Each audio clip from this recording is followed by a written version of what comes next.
Customs and Manners afternoon show. I am your host, Duke of Suffolk, Lord Charles Brandon. Yay! To my left, this lovely creature is... Lady Margaret Lee. And to my left, Never mind. Thomas Cromwell, Secretary of State, Chancellor of the Exchequer. the lovely Thomas Cromwell. To my right, the lovely... Yeah, sure, I'm lovely. Why not? London Fairfield, Captain of the Privateer vessel Seahawk and Baron of Sussex. And to my starboard, that would be me. I am Perennial Goya. I am the Sheriff of Roskilde in Denmark. And to my right, yeah, she is. I am old Johnny Dew, vagabond, storyteller, and bard. And back here is Seamus. yeah. Aye, that's Seamus to my right, back in the back. Along, I think he's cavorting with Master Cromwell. Oh dear. Must have got no name. My beating stick. We have been talking this week, the last 2 days, a good deal about the Isles, the Celtic spirit, the concepts of what it means to be a Celt. Also, we have discussed a bit about Ireland. Aye. Today, we're going to talk about the Isles, all of them, Including England. Aye. and we're going to discuss things that go bump in the night. Of which there are many. And the title of today's show is The Haunted Isle. The Haunted Isles. I noticed the Laird Mayor of Scarborough. I know, and the sun came I have out. a feeling I know why. Yeah, the Lord Mayor of Scarborough is here. Right? The reason he's here is because he's bored. So you lot get talking. Very well, Lord Mayor. I learned something. No, he talks to- We live in a time in which there are many things that we need to find explanations for. And one of the most common explanations for many of these things that we do not understand is that there are ghosts or spirits about that accomplish a great many of these things. I want you to imagine a world in which something that you live with as part of your everyday life does not exist. There is no such thing as light pollution at night. When you walk out your door in our time, it is pitch black unless there is a full moon. Aye. You will see a glorious array of stars, but they do not shed much light on the ground. It is dark. It is black. It is rather eerie. And if you're lucky, you might have a lantern or a torch, but often you're not. But they do not shed much light more than a foot or two out. And Very they few also people- yes. make you a lovely target in the dark. They do. There are many things that are attracted to light. Yes. As we've made mention of, this is a world lit only by fire, and portable fire sources do not shed much light. Interesting note. Sailors have very good eyesight because we're used to working at all times of the day and night. We have to know which line to pull, which one to move, in order to make our ship go the right direction. And down We below use- decks, it's always dark. It's dark below decks. There's no fire permitted below decks for danger of fire. But at night, we shutter our windows, we close our doors, because it is dark out there, and we fear the dark, but more precisely, we fear the things that live in the dark. In your brightly lit world, it's very easy to scoff at the beliefs of ours, but when you're in the dark, in the forest at night, and you begin to hear the things that dwell there, Scampering, scurrying. You cannot identify these sounds. you will not cast them aside so easily. Indeed. The also things that we also see will be occasionally, we will see lights that are of an unnatural color. At night, we are used to seeing lights that are orange or golden, because that is the color of firelights.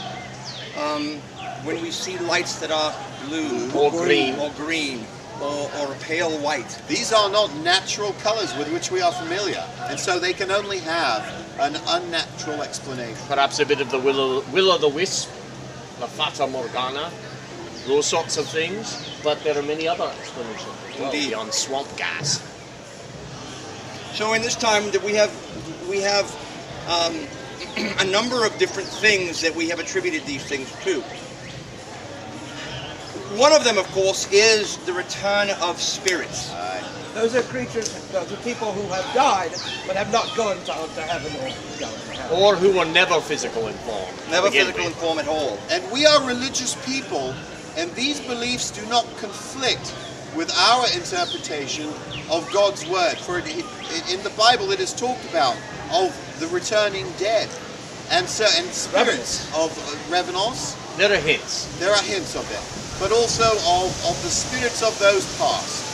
And so when we see a strange occurrence, when we see an object moving of its own accord, we know what that is. And there are many different theories and ideas about what it might be. In fact, I would like to ask, if I may, all of us, what is your first instinct if you see glowing blue light in the nighttime sky? What is your first gut reaction of what it might be?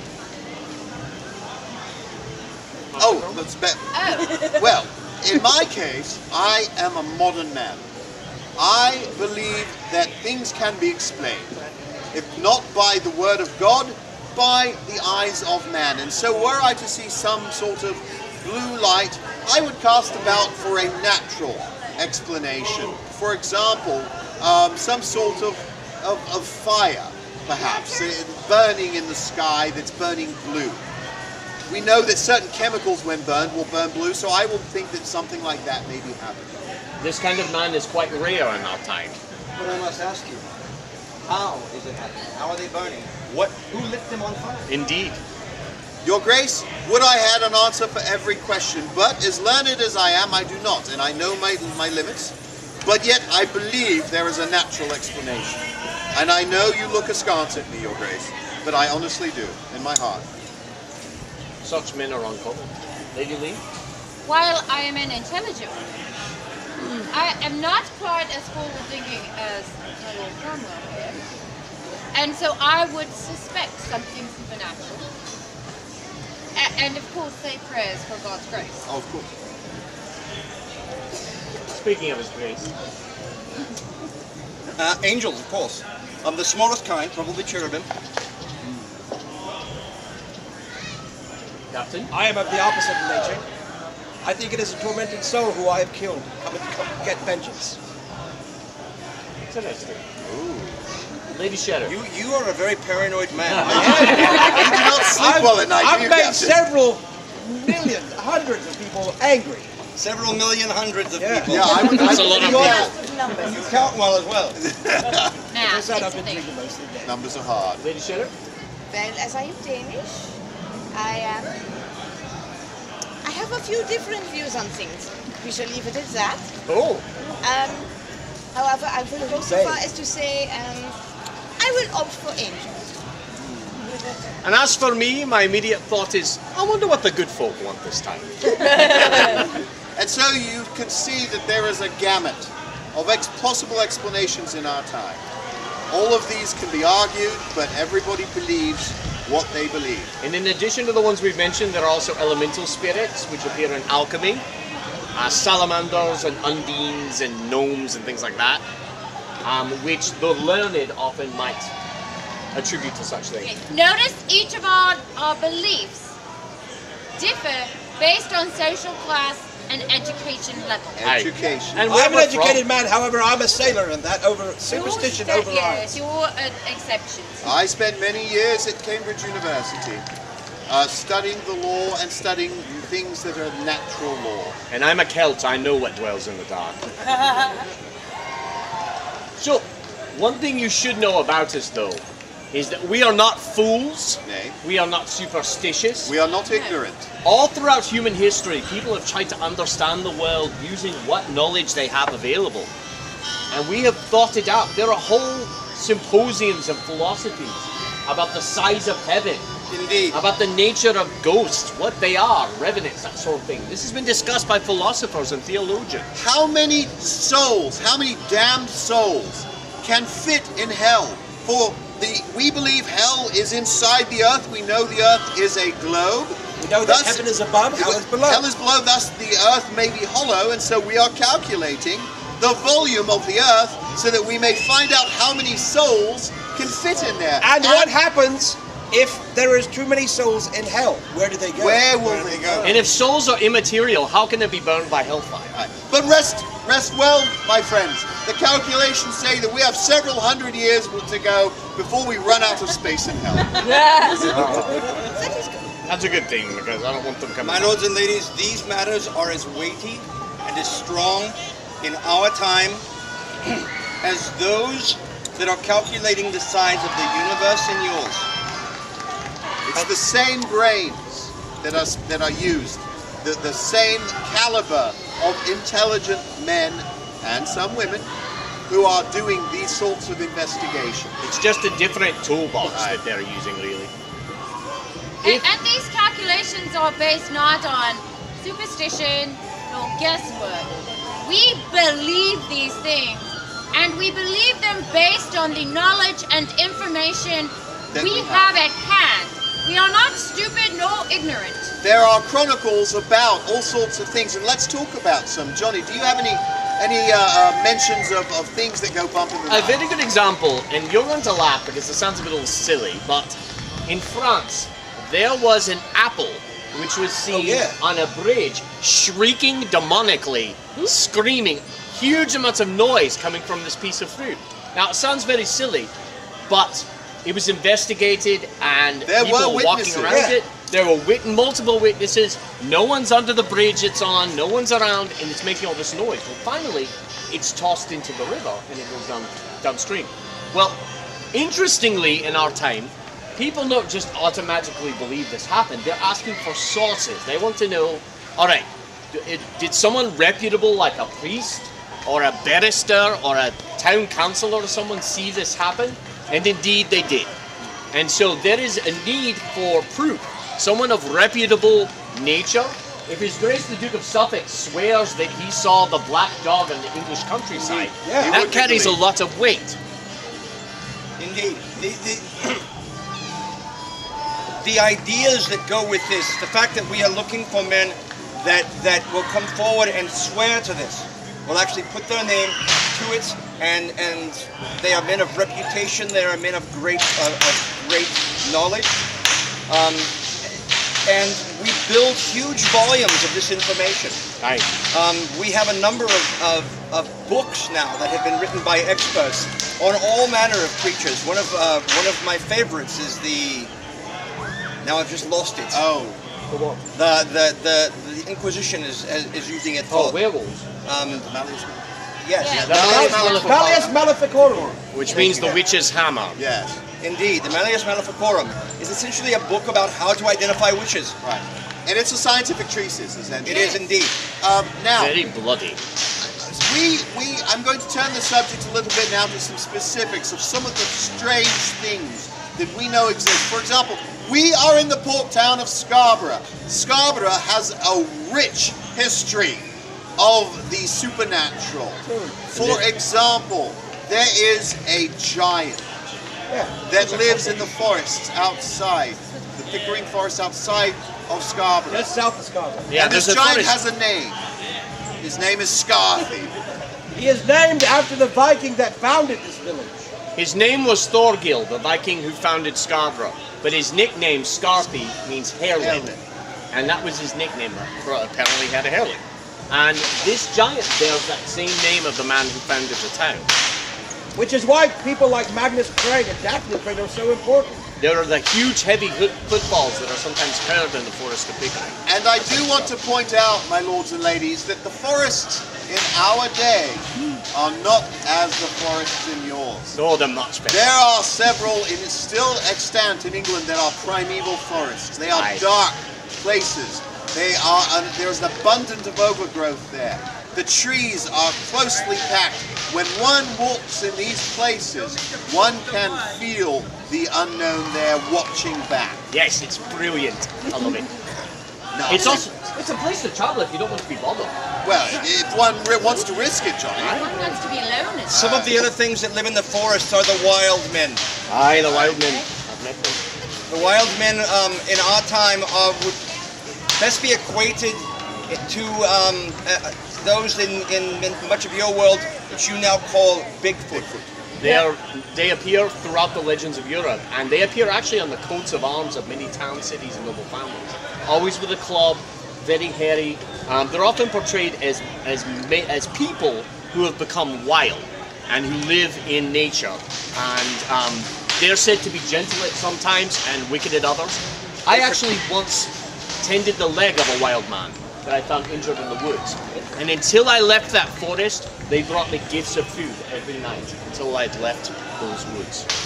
And as Johnny made mention, not all these monstrous creatures are always ill.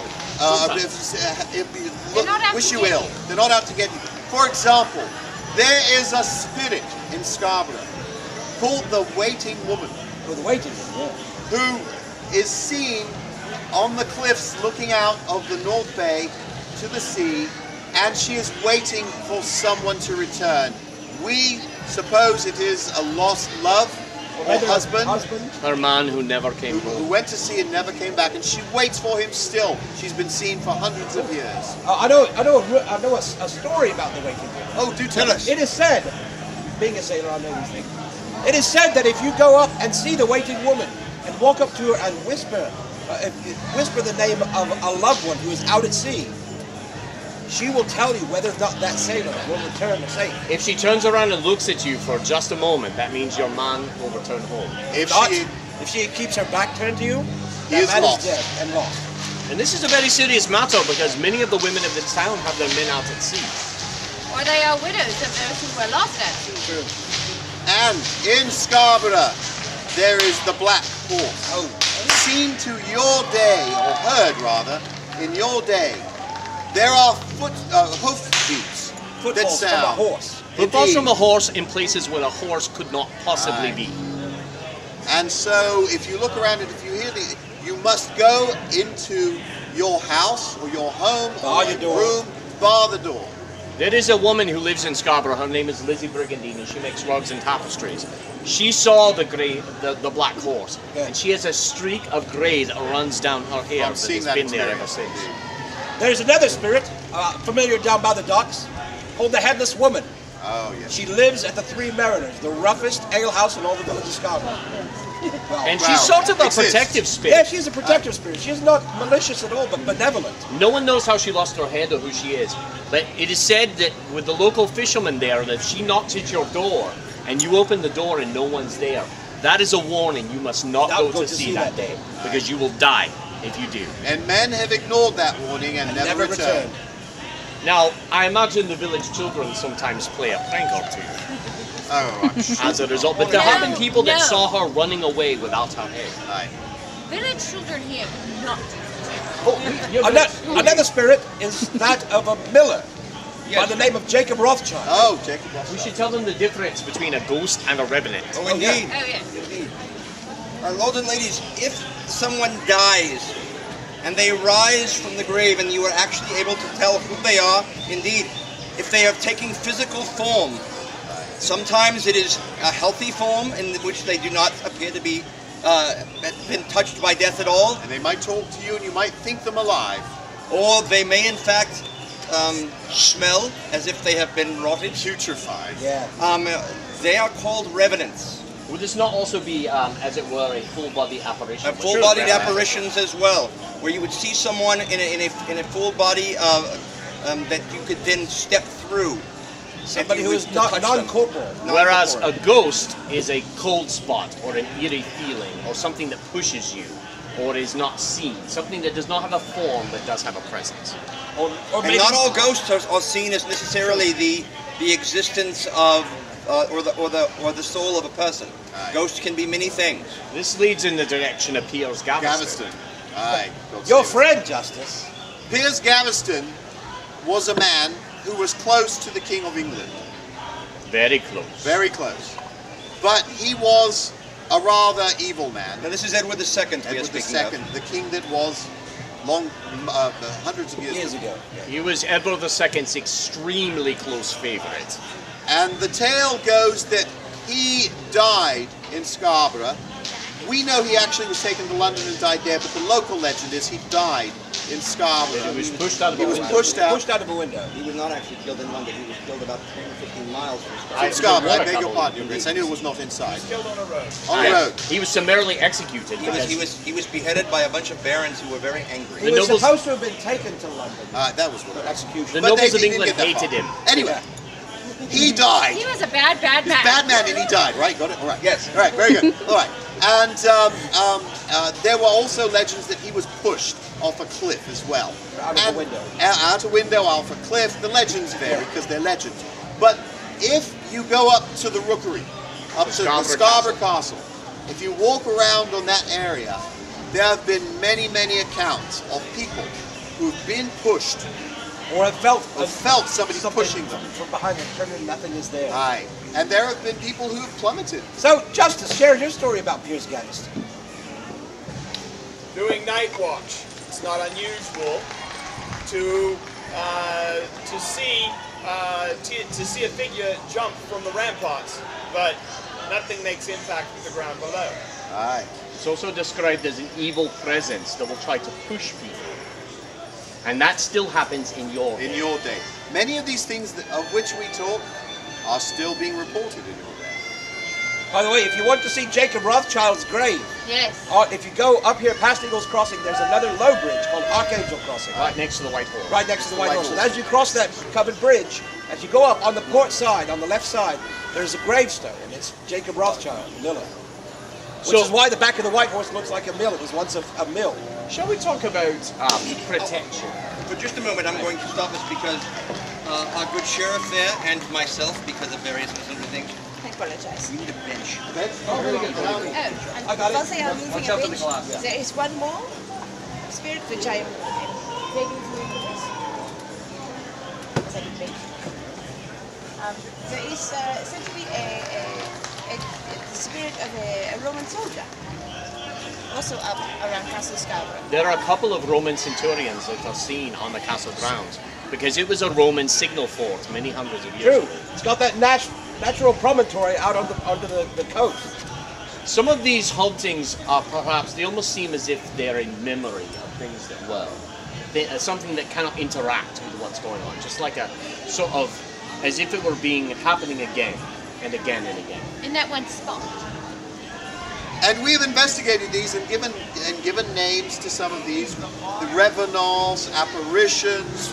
We have taken a look at these and tried our best with our knowledge to identify who they are, what they are, that sort of thing, just as you do in your day. Shall we talk about protecting ourselves? Oh, Yes, please. Indeed. For you have to understand, there are two types of things in this world that bear supernatural power. Those that are magic in nature. Magic is, by definition, of the devil. aye. There is no good magic in our mind. None. None whatsoever. Everything that is magic, that is good, is actually not magic, but is divine power. Ah, yes. And we protect ourselves with this divine power.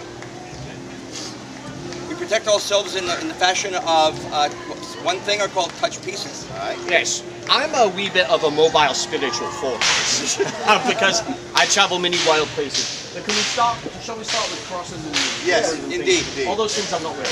All right. You actually are. Right. Oh, I am. Oh, Bridget's Cross. As a good Christian, This is an ancient symbol of Ireland, protection against evil and fire. St. Bridget's Cross. But she is a saint, aye. and as a result, St. Bridget's Cross. Now also, if you find yourself without any cross, this protects you. Your crossed fingers, it's sort of It's making a symbol of the cross. And you see this in a lot of Italian portraits. Aye. This is being done as this protection. We will wear jewelry, for example, my ring with a cross, which I will kiss at the end of my sign of the cross. Speaking of which, you can ward yourself with the sign of the cross. Protect yourself. Something particularly for the good folk or fairies, wearing your clothes inside out, as I am right It is now. said to confuse them.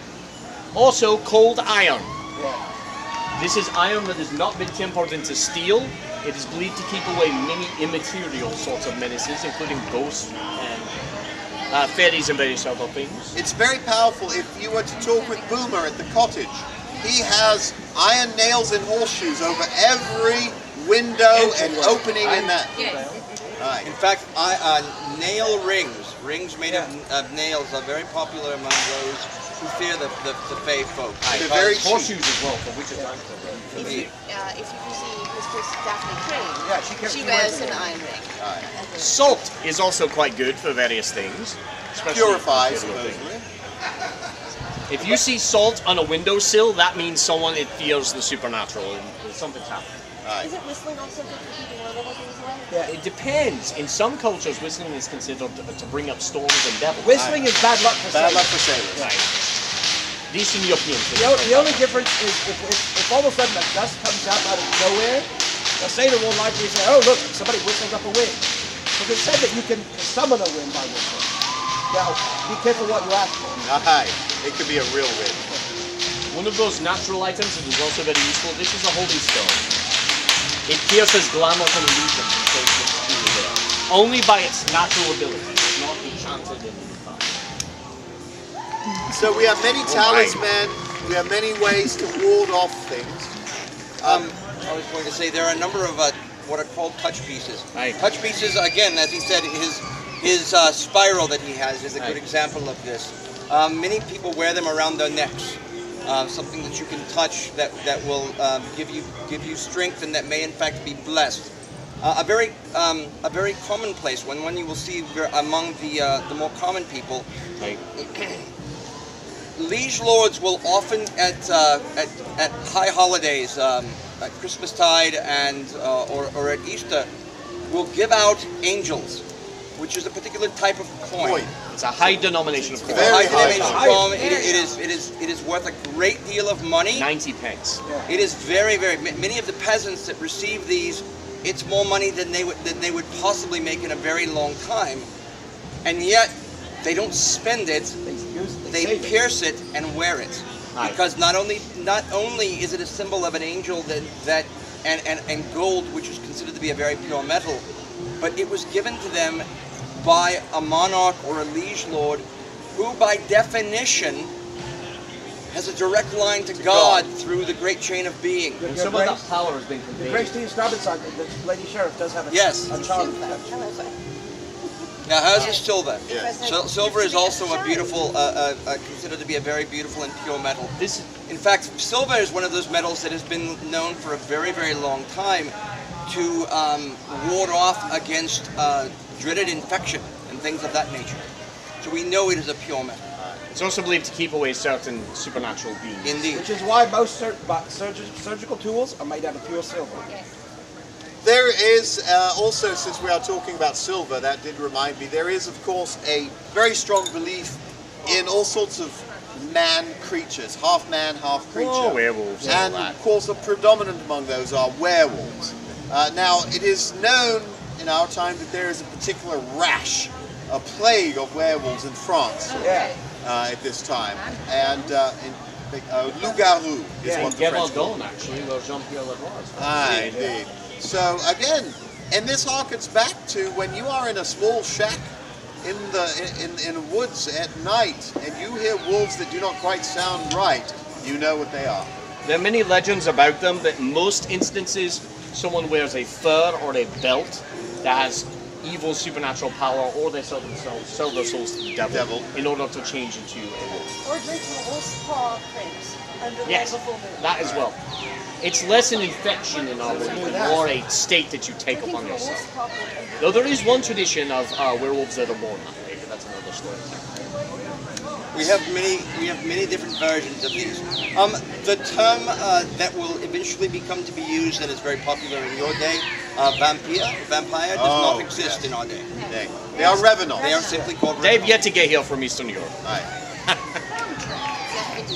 It would be another kind of revenant, but it's a very common theme in many cultures of the world of the hungry dead who come from the grave and they either want your soul, your blood, or something. And we have I'm of the opinion that we the have Archduchess' husband- documented cases of these where men of high standing and high education have documented and seen this. Oh, I've met them. Aye. There have been trials with the most expensive lawyers you can hire to prove these cases. We have a question here, Grace. Maybe backtracking a bit, but will-o'-the-wisps, Aye. are they good, or do they lead to your death? They are often thought to be mischievous and to lead you into trouble. But they can also, there are tales of them leading men into death by drowning. Understand that they are associated. They're part of they're part of fairy, Aye. part of fae. Yeah. By definition, fae are neither good nor ill. They just are, and depending on how you How they feel about how you. they feel about you at the moment, or how they, if you upset them somehow, is whether they are good or It evil. is entirely about context. They prefer mortals to be merry, to be generous, and to be respectful of them. Those who are all three of those things will often do well with them. But they are fickle and chaotic by nature, so they can always change their minds. But it's the context. They often test mortals to see if they are worthy of gifts, and if they prove unworthy, it does not go in their favor. Any other questions? I believe we are at almost at time. time. I can talk all day about Yeah. Many of your stories are about them. My lords and ladies, again, thank you very much. What are we doing next? A moment, keep talking. Oh, good God, I have no Keep idea. talking. Next week we're going to talk about something. Johnny. It's children in... No. No. Next week, we are the morning. We will be Saturday morning. We will be talking schism, Catholicism versus the world. It's Easter weekend, the 4th. Yes, and then in the afternoon we'll be talking a foreigner's view of Tudor England. So a little bit of a mix there. So do come and join us next week if you would. And if you will not be able to join us, please have pleasant journeys, and we shall see thee when we do. Thank you very much once again. Please feel free to subscribe for O'Donnell